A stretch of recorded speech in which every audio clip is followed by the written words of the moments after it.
നീ കിട്ടുമെങ്കിൽ വാങ്ങിക്കാമെന്നുള്ള ഇതിൽ തന്നെ ആരായാലും തന്നെ വാങ്ങിച്ചാലും LDF തരുമെന്നൊന്നും വിചാരിക്കട്ടെ. അല്ല, ഈ ബാങ്കിൽ പൈസ ഇട്ടിരിക്കുന്ന ആളുകളാരും LDF വോട്ട് ചെയ്യില്ല. ഞങ്ങൾ ഓരോരുത്തർ ഈ ഒരു നിക്ഷേപ കൂട്ടായ്മയുണ്ട്. വീട്ടിലും ജോലിക്ക് നിന്ന് ഒരു ബാത്റൂം കഴുകി അവർ ഓരോന്നും ചെയ്ത് ഉണ്ടാക്കിയ 3-4 ലക്ഷം രൂപ കൊണ്ടിട്ട് അവർ തെണ്ടിക്കൊണ്ട് നടക്കണം. അവരാണല്ലോ ഇത്രയും വർഷമായിട്ട് ഭരിക്കുന്നത്. അപ്പം അവരുടെ ഈ വാക്കിൽ വിശ്വാസം തോന്നിയിട്ടില്ല. ഇല്ല, അപ്പോഴേ തോന്നിയിട്ടില്ല. കാരണം എന്ന് പറഞ്ഞാൽ ഇത് ഇവിടെ നിന്ന് മുടിച്ചുകൊണ്ട് പോയത് കംപ്ലീറ്റ് ഇടതുപക്ഷത്തിൻ്റെ ആൾക്കാരാണ്. അമ്മ മരിച്ച 5 മാസം കഴിഞ്ഞപ്പോൾ അച്ഛനും മരിച്ചു. ആ ദുഃഖത്തിൽ ഞാൻ നിൽക്കുകയാണ്. ആ പൈസയാണ് പോയത്. അന്ന് എന്തോ നിയമ മണ്ഡപത്തിൽ വിളിച്ചെന്തോ വാഗ്ദാനങ്ങളൊക്കെ പറഞ്ഞിട്ട് പിന്നെ മന്ത്രി ഇതുവരെ ഇതിനെപ്പറ്റി യാതൊരു രക്ഷണം വേണ്ടിയിട്ടില്ല. LDF പാട്ട് പിടിക്കാൻ വന്നവൻ പറഞ്ഞു നിങ്ങളെ പൈസ കിട്ടിയാൽ ഞാൻ പറഞ്ഞു 1.5 ലക്ഷം രൂപ ഇട്ടിരുന്നതിൽ 10,000 രൂപ തന്നു. എന്നിട്ട് അവരിപ്പോൾ അനക്കല്ല. ഇപ്പോൾ ചെല്ലുമ്പോൾ നമ്മൾ ചെല്ലുന്നത് അവർക്കൊരു ബുദ്ധിമുട്ടായിട്ടാണ് തോന്നുന്നത്. എനിക്ക് അവിടെ 10 ലക്ഷം രൂപയാണുള്ളത്. ഞങ്ങളെ കുടുംബത്തിൽ എല്ലാവർക്കും കൂടെ 10-30 ലക്ഷം രൂപയാണ്. വളരെ ബുദ്ധിമുട്ടി കൊണ്ടിട്ട പൈസയാണ്. ഇവിടെ അടുത്ത ഒരാൾ ഇതിൻ്റെ ബാങ്കിലുള്ള മെയിൻ ആൾ ഇതിൻ്റെ ഞങ്ങളടുത്ത ഒരു അയൽവക്ക കാരനായിരുന്നു. അങ്ങനെയാണ് ഞങ്ങൾ ആ പൈസ അവിടെ ഇടാൻ കാരണം. പക്ഷെ അതെ പൈസ കിട്ടത്തതാണ്. ഇല്ല, പലിശയായിട്ടൊന്നും കിട്ടിയില്ല. 2-3 വർഷത്തിനിടയ്ക്ക് 5,000, 10,000 അങ്ങനെ ഒരു 10,000-25,000 ഒരു 50,000 രൂപയ്ക്കകത്തൊക്കെ കിട്ടിയിട്ടുള്ളൂ. എല്ലാം 30 രൂപ ഉണ്ട്. എല്ലാം കുടുംബത്തിൽ എല്ലാവർക്കും കൂടെ, എന്നെ ഉൾപ്പെടെ കുടുംബത്തിൽ എല്ലാവർക്കും ഉണ്ട്. എങ്ങനെയാ ഇത് പോയതിനു ശേഷം എന്തെങ്കിലും ഇതിനെക്കുറിച്ച് ആരെങ്കിലും സംസാരിക്കുക, എന്തെങ്കിലും തരാമെന്നുള്ള ഒട്ടനവധി പല വാഗ്ദാനങ്ങളും പറഞ്ഞു. പക്ഷേ ഇതുവരെ ഒന്നും. ഇപ്പം പറഞ്ഞു ഒരു 5-6 കോടി രൂപ വീതം എല്ലാ ബാങ്കിനും ഇങ്ങനെ എന്തോ ഒരു ഇതിലേക്ക് കിട്ടാനുണ്ട്, അത് വാങ്ങിച്ച് നിങ്ങളെ പൈസ തരുമെന്ന് പറഞ്ഞിട്ട് അവരിപ്പോൾ അനക്കമല്ല. ഇപ്പോൾ ചെല്ലുമ്പോൾ നമ്മൾ ചെല്ലുന്നത് അവർക്കൊരു ബുദ്ധിമുട്ടായിട്ടാണ് തോന്നുന്നത്. ബാങ്ക് പ്രവർത്തനം ചെറുതായിട്ടുണ്ട്. ബാങ്കിന്റെ പ്രവർത്തനം നടക്കണുണ്ട്. പിന്നെ ഇത് പൈസ ഇടപാട് ഞങ്ങൾ പോയി കുറേ നേരം അവിടെ മുഷിഞ്ഞിരുന്നിട്ട് ഞങ്ങൾ വിഷമത്തിൽ ഇങ്ങനെ പോരെയാണ് ചെയ്യുന്നത്. ഇതിപ്പോൾ ഇവിടുത്തെ നിലവിലെ MLA മന്ത്രിയുമൊക്കെ ശിവൻകുട്ടിയുടെ മണ്ഡലത്തിലെയാണ്. അപ്പോൾ അദ്ദേഹം ഇടയ്ക്ക് കുറച്ച് കാര്യങ്ങൾ ആൾക്കാരെയൊക്കെ വിളിച്ചു എന്ന് പറയുന്നുണ്ട്. അതിൻ്റെ എന്തെങ്കിലും അന്ന് എന്തോ നിയമ മണ്ഡപത്തിൽ വിളിച്ചെന്തോ വാഗ്ദാനങ്ങളൊക്കെ പറഞ്ഞിട്ട് പിന്നെ മന്ത്രി ഇതുവരെ ഇതിനെപ്പറ്റി യാതൊരു രക്ഷണം വേണ്ടിയിട്ടില്ല. എല്ലാ ഇതിലും ഇവിടെ അനൗൺസ് ചെയ്യുമെങ്കിലും ബാങ്കിൻ്റെ കാര്യത്തെപ്പറ്റി ഒരു മനുഷ്യനും ഇതിനെപ്പറ്റി ഒന്നും പറയണില്ല. വളരെ എനിക്കറിയാവുന്നുള്ള പാവപ്പെട്ട ഒരുപാട് സ്ത്രീകളുണ്ട്. അവർ വന്ന് കരയണേണ്ട നമ്മൾ അങ്ങ് നെഞ്ച് തകർന്നു അത്രയ്ക്കുള്ള വിഷമത്തിലാണ് അവർ. അതുള്ളതാണ്, വാസ്തവമാണ്. ഓരോ വീട്ടിലും ജോലിക്ക് നിന്ന് അവർ ബാത്റൂം കഴുകി അവർ ഓരോന്നും ചെയ്ത് ഉണ്ടാക്കിയ 3-4 ലക്ഷം രൂപ കൊണ്ടിട്ട് അവർ തെണ്ടിക്കൊണ്ട് നടക്കണമെന്ന്. അങ്ങനെ ഒരുപാട് വ്യക്തികളെ എനിക്കറിയാം, വയസ്സായ സ്ത്രീകൾ.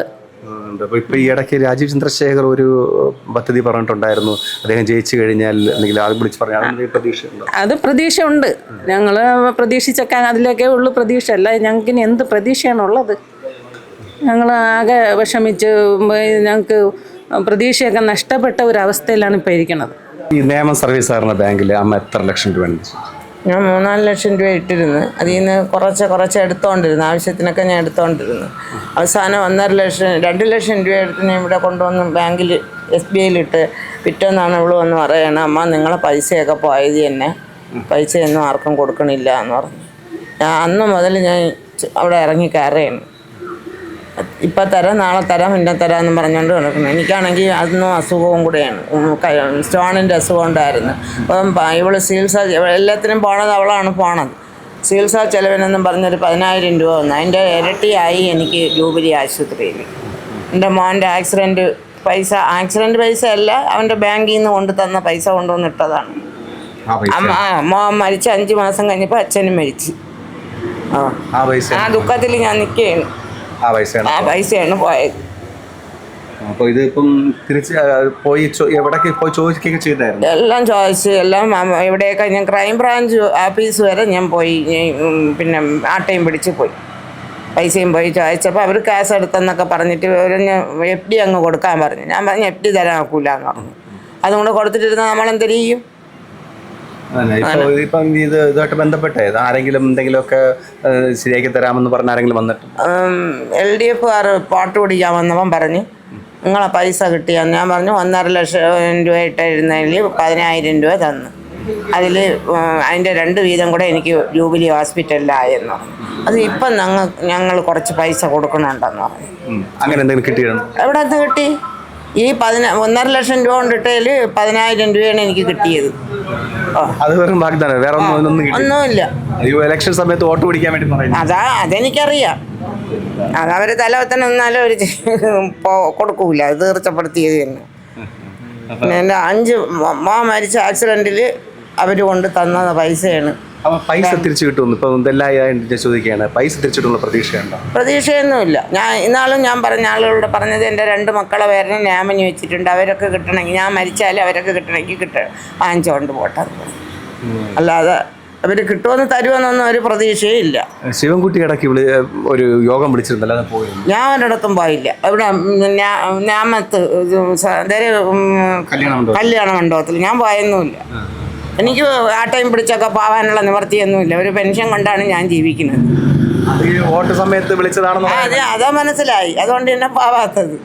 അപ്പോൾ പറഞ്ഞു ഉടനെ ഇവിടെ അപ്പോൾ പൈസ ഇല്ല എന്ന് പറഞ്ഞെന്ന് ആളുകൾ പായവർ പറഞ്ഞിട്ട് പൈസകളില്ല കൊടുക്കാനെന്ന് പറഞ്ഞു. അപ്പോൾ ഇപ്പോൾ അദ്ദേഹം തന്നെയാണ് ഇവിടുത്തെ ഇപ്പം MLA, നിലവിലെ MLA ഇപ്പോൾ മത്സരിക്കുന്നുണ്ട്. അപ്പോൾ നിങ്ങൾക്ക് ഇങ്ങനെയുള്ള വാഗ്ദാനങ്ങളൊക്കെ തരുന്നുണ്ട്. ഇവിടെ വിജയസാധ്യത ഉണ്ടോ? വിജയസാധ്യത ഉണ്ടോ? ഞാൻ കഴിഞ്ഞ വർഷം വോട്ട് ചെയ്യാൻ പോയില്ല, ഈ വർഷവും ഇല്ല, പോകണില്ല. അവർക്ക് മനുഷ്യർക്കും കൊടുക്കണമെന്നും ആഗ്രഹമില്ല. അത്ര വിഷമിച്ചാണ് ഞാൻ ഇരിക്കുന്നത്. ഒരു മോഹം മരിച്ച ദുഃഖം എത്രയാണെന്നൊരമ്മയ്ക്ക് അറിയാമല്ലോ, നിങ്ങൾക്ക് എല്ലാവർക്കും അറിയാമല്ലോ. മോഹം മരിച്ച 5 മാസം കഴിഞ്ഞപ്പോൾ അച്ഛനും മരിച്ചു. ആ ദുഃഖത്തിലാണ് അച്ഛനും മരിച്ചത്. ഞാൻ അങ്ങനെ ഒരു പെൻഷൻ കൊണ്ടാണ് ഞാൻ ജീവിക്കുന്നത്. ഇപ്പോൾ ഈ രാജീവ് ചന്ദ്രശേഖർ ഇവിടെ NDA സ്ഥാനാർത്ഥിയായിട്ട് മത്സരിക്കുന്ന രാജീവ് ചന്ദ്രശേഖർ അദ്ദേഹത്തിൻ്റെ വികസിത നിയമ പദ്ധതിയിലേക്ക് ഈ ഇതിനെ ഉൾപ്പെടുത്തുകയും വിജയിച്ചു കഴിഞ്ഞാൽ അദ്ദേഹം ഇവിടുത്തെ സഹകരണ സംഘത്തെ തകർത്ത ആളുകളെ, കുറ്റവാളികളെ നിയമത്തിന് മുന്നിൽ എത്തിക്കുമെന്നും ഈ നിക്ഷേപകർക്ക് പൈസ തിരിച്ചു കിട്ടുന്നതിന് വേണ്ടിയുള്ള നടപടി സ്വീകരിക്കുമെന്നും പറഞ്ഞിട്ടുണ്ടായിരുന്നു. ആ വാക്കുകൾ പ്രതീക്ഷയുണ്ടോ? കിട്ടുമെങ്കിൽ വാങ്ങിക്കാന്നും പറഞ്ഞ് തന്നെ ഇരിക്കുന്നത്. സാധാരണ വേറെ ഇപ്പൊ MLA പോലും അങ്ങനെ ഒരു വാഗ്ദാനം തന്നിട്ടില്ല. അപ്പൊ ഇദ്ദേഹം പറഞ്ഞതിൽ വിശ്വാസമുണ്ട്, പ്രതീക്ഷയുണ്ടോ? പ്രതീക്ഷയുണ്ട്. നീ കിട്ടുമെങ്കിൽ വാങ്ങിക്കാന്നുള്ള ഇതിൽ തന്നെ ആരായാലും തന്നാൽ വാങ്ങിച്ചാലും LDF തരുമെന്നൊന്നും വിചാരിക്കണ്ട. അപ്പം എന്തായാലും രാജീവ് ചന്ദ്രശേഖർ വിജയിക്കാനുള്ള സാധ്യത ഉണ്ടെന്നാണ് എല്ലാവരും പറയണത്. എൻ്റെ മരുമാനും മാളും അവരൊക്കെ ഇതിൽ തന്നെ ജയിക്കാൻ സാധ്യതയുണ്ട്. ഈ നിയമം സർവീസ് സഹകരണ ബാങ്കിൽ എത്ര രൂപയാണ് നിക്ഷേപിച്ചിട്ടുള്ളത്? ഞാൻ 1.5 ലക്ഷം രൂപ. 1.5 ലക്ഷം രൂപ. എന്തെങ്കിലും തിരിച്ച് കിട്ടുക, എന്തെങ്കിലും പലിശ? ഒരു പൈസയും കിട്ടിയിട്ടില്ല. ഒരു പൈസയും കിട്ടിയില്ല. ഇത് എങ്ങനെയാണ് ഇത് ഇടാനുള്ള സാഹചര്യം ഉണ്ടായത്? സാഹചര്യം എന്ന് പറഞ്ഞാൽ എൻ്റെ മക്കള് എൻ്റെ ആവശ്യത പറഞ്ഞ സമയത്ത് മരുന്നൊക്കെ വാങ്ങിക്കാൻ വേണ്ടി ഒരു നിക്ഷേപം തന്നതാണ്. അങ്ങനെ അവിടെ ഇട്ടിരുന്ന അതിൻ്റെ പലിശയും ആ പൈസയും വാങ്ങിച്ച് ചികിത്സയൊക്കെ നടത്താൻ വേണ്ടിയായിരുന്നു. മക്കൾ തന്നതാണ് അച്ഛൻ്റെ ചികിത്സ? അതെ അതെ. അത് അവരും വലിയ സാമ്പത്തിക ശേഷിയുള്ളതൊന്നുമല്ല, എങ്കിലും അവരുള്ളതിൽ പങ്കെനി തന്ന് അത് ഞാൻ സ്ഥിര നിക്ഷേപകരോട് ഇട്ടിരുന്നതാണ്. ഒരു മാസത്തെ പലിശ പോലും കിട്ടിയില്ല? പലിശ മുമ്പ് കിട്ടിക്കൊണ്ടിരുന്നു. ഒരു 2-3 വർഷം വരെ കറക്റ്റായി കിട്ടിക്കൊണ്ടിരുന്നു. പിന്നീട് ഇപ്പോൾ ഒരു 2 വർഷം 2.5 വർഷത്തോളമായി പലിശയില്ല, മുതലുമില്ല. ഇപ്പോൾ ചെന്ന് ചോദിക്കുമ്പോഴവർ പിന്നെ അവിടെ അവ അങ്ങനെ വരട്ടെ എന്നൊക്കെ പറയും. കുറേ ദിവസം അവധി പറഞ്ഞുകൊണ്ടിരുന്നു. ഇപ്പോൾ പിന്നെ അങ്ങോട്ട് പോകാനും പറ്റുന്നില്ല, പോയി അവധി കേൾക്കാനും പറ്റില്ല. അങ്ങനെ ഒരു ബുദ്ധിമുട്ടിലായി. എന്തെങ്കിലും ഇടപെടില്ല, ആരെങ്കിലും എന്തെങ്കിലും പറയാൻ എന്തെങ്കിലും ചെയ്യും? അതിനിപ്പോൾ നമ്മൾ MLA കഴിഞ്ഞ പ്രാവശ്യം ഇവിടെ ഈ കോർപ്പറേഷൻ ഇലക്ഷൻ കഴിഞ്ഞതിന് ശേഷം നേമത്ത് നമ്മൾ കല്യാണ മണ്ഡപത്തിൽ ഒരു യോഗം വിളിച്ചിട്ട് പറഞ്ഞ് ഞങ്ങൾ വേണ്ടത് ചെയ്യാം നിങ്ങൾ എന്നൊക്കെ പറഞ്ഞിരുന്നു. പക്ഷെ ആ പറഞ്ഞിട്ട് പോയത് തന്നെ പിന്നെ അതിന് ശേഷം ആരെയും കണ്ടില്ല. അതായത് അവരാണല്ലോ ഇത്രയും വർഷമായിട്ട് ഭരിക്കുന്നത്. അപ്പം അവരുടെ ഈ വാക്കിൽ വിശ്വാസം തോന്നിയിട്ടില്ല? ഇല്ല, അപ്പോഴേ തോന്നിയിട്ടില്ല. കാരണം എന്ന് പറഞ്ഞാൽ ഇത് ഇവിടുന്ന് മുടിച്ചുകൊണ്ട് പോയത് കംപ്ലീറ്റ് ഇടതുപക്ഷത്തിൻ്റെ ആൾക്കാരാണ്. പറയുന്നത് വിഷമം വിചാരിക്കില്ല. പിന്നെ അവരാണ് ഇതിൻ്റെ ഭരണസമിതിയിലിരുന്നവരെല്ലാം. അവർ കാലാകാലങ്ങളിൽ ഇവിടുന്ന് അങ്ങനെ പോയാണ് ഈ സൊസൈറ്റി ഇത്രയും നഷ്ടമായത്. ഇതിലിപ്പം ആർക്കും കാശ് കൊടുക്കാൻ ഒക്കാതെയായത്. അപ്പോൾ ഇവിടെ ഇത്രയും ദൂരം അന്ന് ഈ പൈസ തന്നത് ചികിത്സയ്ക്ക് വേണ്ടിയിട്ടാണ്. പക്ഷേ കിട്ടിയ പൈസ വളരെ തുച്ഛമായിട്ടുള്ള പൈസയാണ്. എനിക്കൊന്നും കിട്ടിയില്ല, പലിശ മാത്രം കിട്ടിയിരുന്നു. പലിശ കിട്ടിയിരുന്ന ആ സമയത്തൊക്കെ മരുന്ന് വാങ്ങുന്നതിന് അതിന് കുഴപ്പമില്ലായിരുന്നു. അപ്പോൾ ഇത് എന്തുകൊണ്ടാണ് അതിൽ തന്നെ ഇടാൻ തോന്നിയത്? കാരണം എന്ന് പറഞ്ഞാൽ ബാക്കിയുള്ളവരൊക്കെ ബാങ്ക് ലെവലതും കൊണ്ടുവിടും, നമ്മളെന്താ ഈ സൊസൈറ്റി തന്നെ ആശ്രയിക്കാൻ തോന്നി? അത് ഈ സീനിയർ സിറ്റിസന് പിന്നെ 4% പലിശ കൂടുതൽ കിട്ടും.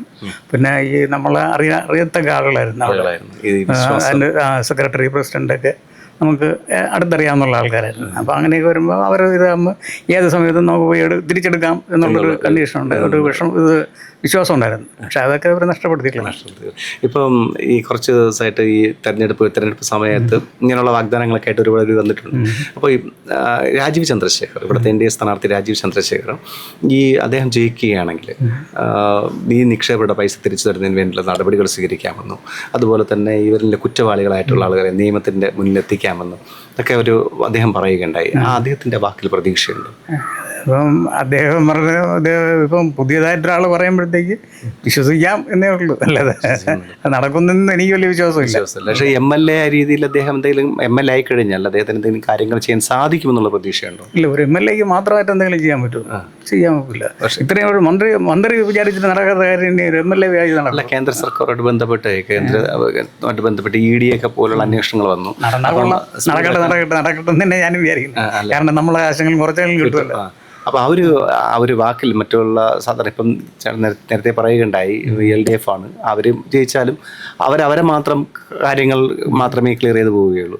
അപ്പോൾ ഒരാൾ പുതിയൊരാൾ എന്ന് പറയുന്നു, പക്ഷെ അദ്ദേഹം പറയുന്ന ആൾ കേന്ദ്ര സർക്കാരായിട്ട് നല്ല ബന്ധമുള്ളതാണ്. ഇവിടെ ED അന്വേഷണം നടന്ന സാഹചര്യത്തിൽ ഈ സാഹചര്യങ്ങളെ മുൻനിർത്തിക്കൊണ്ടാണ് ഞാൻ ചോദിക്കുന്നത്. ഒരു MLA എന്ന രീതിയിൽ കുറച്ചുകൂടെ സ്ട്രോങ് ആയിട്ട് ആ മണ്ഡലത്തിൽ ഈ ഒരു വിഷയത്തിൽ ഇടപെടാൻ രാജീവ് ചന്ദ്രശേഖറിന് കഴിയുമെന്നുള്ള വിശ്വാസം. പുതിയൊരാളാവുമ്പോഴത്തേക്ക് മിക്കവാറും ചിലപ്പോൾ എന്തെങ്കിലുമൊക്കെ ചെയ്യാൻ സാധിക്കും, ശ്രമിക്കും. ആ ഒരു വിശ്വാസമുണ്ട്. അപ്പം ഇവിടെ നാലാമതാണ് ശരിക്കും പറഞ്ഞ നമ്മുടെ ശിവൻകുട്ടി മത്സരിക്കുന്നത്. അദ്ദേഹത്തിൻ്റെ വിജയ സാധ്യതയ്ക്ക് ഇതൊരു തടസ്സമാകുമോ? അങ്ങനെ വിജയസാധ്യത ഈ ബാങ്കിൽ പൈസ ഇട്ടിരിക്കുന്ന ആളുകൾ ആരും LDF വോട്ട് ചെയ്യില്ല. ഞങ്ങൾ ഓരോരുത്തർ ഈ ഒരു നിക്ഷേപ കൂട്ടായ്മയുണ്ട്. പക്ഷേ ഞങ്ങളിങ്ങനെ പിന്നെ കൂട്ടായ്മ ഒരു തീരുമാനമായിട്ട് പറഞ്ഞിട്ടില്ല. പക്ഷെ ഞങ്ങൾ ഒരു തീരുമാനം എടുത്തിട്ടുണ്ട്. ഓരോരുത്തർ ഇൻഡിവിജ്വലായിട്ട് പറഞ്ഞിട്ടുണ്ട് ഇവർക്ക് വോട്ട് ചെയ്യേണ്ട കാര്യമില്ല. കാരണം ഇത്രയും കാലം നമ്മൾ ചെയ്തിട്ടും കാര്യമൊന്നുമില്ല. അവരെയൊക്കെ കാലം കൈ പിടിച്ചിട്ട് ഈ നിസ്സാരം 1.25 ലക്ഷം രൂപ വരെ ഇതിൽ എനിക്ക് ഒരു 10 രൂപ പോലും തിരിച്ചു തരാൻ കഴിവില്ലാത്തവരെ പിന്നെ നമ്മൾ വിശ്വസിച്ചിട്ട് കാര്യമില്ല. അപ്പോൾ പിന്നെ അവർക്ക് നമ്മൾ വോട്ട് ചെയ്യില്ല എന്നുള്ള ഉറപ്പിച്ചൊരു തീരുമാനമാണ്. വോട്ട് രാജീവ് ചന്ദ്രശേഖറിന് നൽകാനുള്ള തീരുമാനം അങ്ങനെ എന്തെങ്കിലും പരസ്യമായിട്ട് പറയില്ല. എന്നാലും ഒരു വാക്കിൽ ഒരു വിശ്വാസത്തിൽ നോക്കാം.